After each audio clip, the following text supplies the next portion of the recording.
I would just like to say outside, usually we learn these speeches inside in the book, which is much more effective.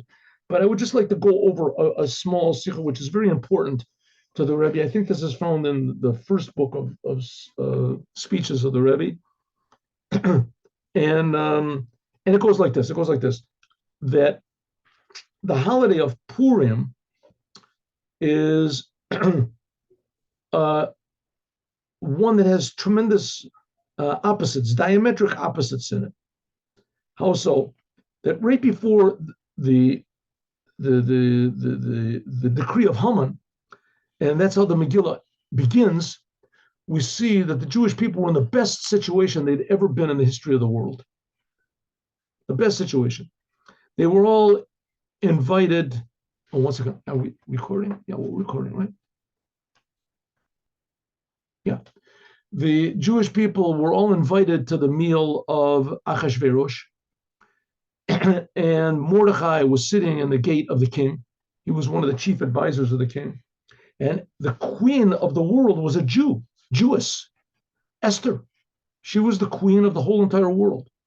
So the Jewish people were really sitting high. All of a sudden, in one day, the whole thing flipped around.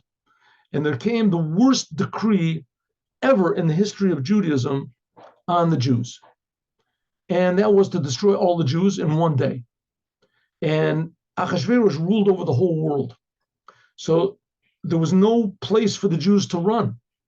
And there was no time for the Jews to run. But they couldn't, make cellars and hide or whatever. They were all supposed to be killed on one day. And there was no time for them to run. There was nobody, and there was no one to help them. A lot of times the Jews are scattered around the world, so Jews in America can help the Jews in Germany or wherever. No, there was nobody to help them. So what did they do? How did they fix this whole thing up?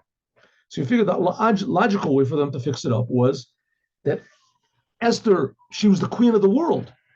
She could have gone, dressed herself up really nice, and said, "Your Majesty, remember me," And Mordechai could have. He was sitting in the government. He could have organized the Jewish people to make all sorts of parades and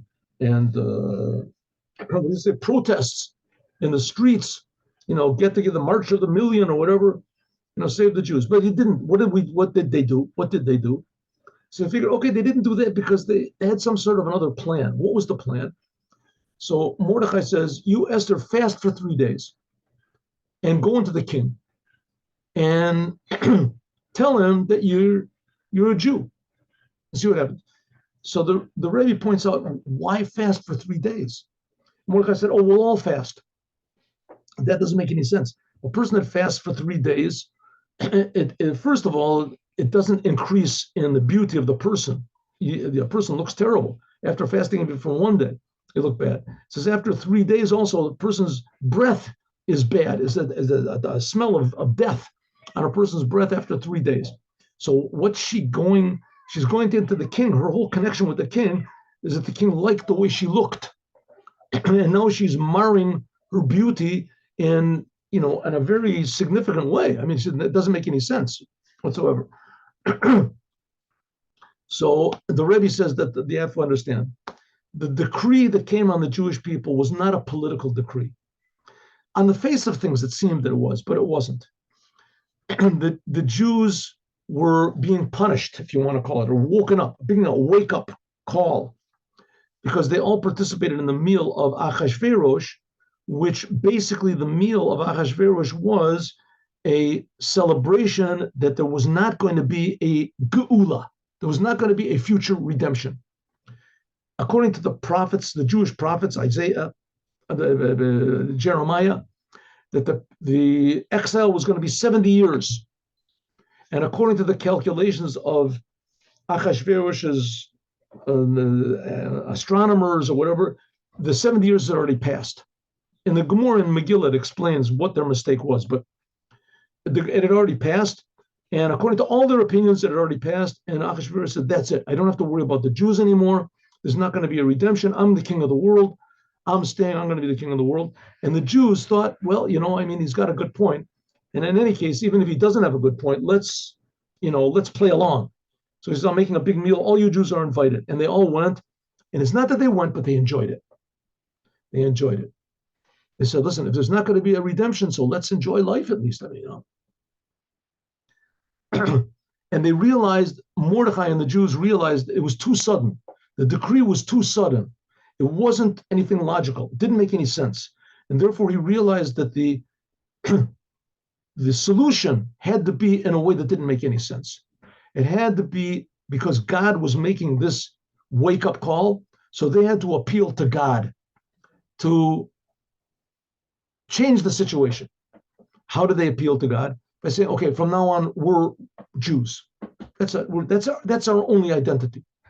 We're Jews. We haven't got our family life and our home life and our future and our past and our accomplishments. And all we have is one thing. We're Jews. That's all. We're all Jews. And being a Jew means you're going to get killed. We don't know. We don't care what. The reason that Haman wants to kill the Jews is because he's evil. That's the only reason why. He's evil. It's no, he has plans of greatness. That's only side stuff. He's an evil person. And we Jews somebody has to be good. Right? Somebody has to not agree with him. Someone has to do the truth. Someone in the world has to do it. Can't be everybody's selfish. So the Jews said, okay, Mordechai, you tell us what to do. We made a big mistake. And Mordechai said, okay, everybody fast 3 days. I'm taking all the kids out on the street. We're going to learn Torah. Esther, you go into the king. And that's it. It all flipped around in one day. And by the way, the days that she fasted happened to be on Passover. They didn't eat matzah that year on Passover. And sure enough, the whole decree turned around. So that's a lesson to us, says the Lubavitcher Rebbe, that when you think, the things that are going on in the world now with the anti-Semitism and everything, so you want to make a march for 1 million, a march for 1 billion, you want to go to the government and you want to appeal to them, you want to say this, do whatever you want to, but you have to understand that's not the thing that's going to make the difference. What's going to make the difference is Jewish identity. Jewish men start putting on tefillin. Jewish women light candles on Shabbos. Jewish people eat kosher food. Keep the Shabbat. You can't keep the whole Shabbat. So do it little by little. But your goal is, it's not so difficult as you seem, and God will help you above logic, above understanding. Put a mezuzah on your door. Give charity every day. Learn Torah. Go to your local synagogue. Your rabbi, he'll be, I guarantee you, happy. It doesn't have to be Chabad, anything. It just has to be what they call Orthodox. Go and learn Torah. Learn Torah. There's classes online. No end of classes online. But do something Jewish. That's the point. You want to have a country, do whatever you want, but you have to have the solution to the situation that we're in now. The situation is not logical.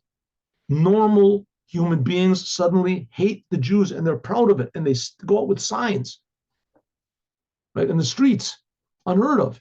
And the Jews don't know what to do. What are we supposed to do? So the answer is, turn your attention to the Creator. Turn your attention to your Jewish soul. And that's going to be the solution. And just as it was in Purim, the solution happened in one day, boop, like that, and there was no bloodshed necessarily. It didn't have to be. And those Jews, those non-Jews that still insisted on killing the Jews, so true that there was bloodshed. But it's not necessary. That's not the goal. We're not looking forward to killing anybody. We're not going to, even though we're very good at it, but we're not looking forward to doing it. And you ask any soldier, listen, I've been living in Israel, for 5 years? I never heard one soldier, and there's a lot of them in combat, never heard one person brag or tell stories about what happened to him in the war, unless there was big miracles.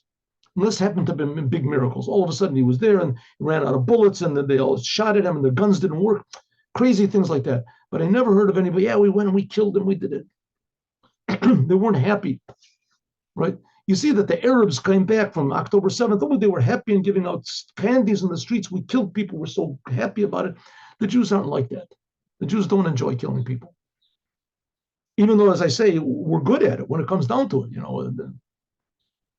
maybe the best, but we certainly do not enjoy it. We don't enjoy it as a people. And therefore, that's the whole our solution is, yes, we have to have an army and we have to have a country and we have to have a government, but it has to be according to the Torah. And we can't change the whole world, but we can change ourselves. So everyone that hears this or knows about it, the solution to the problem in the world is put on tefillin. Men, women, light Shabbos candles. At least that's the beginning. We can defeat Amalek. Okay, now let's do the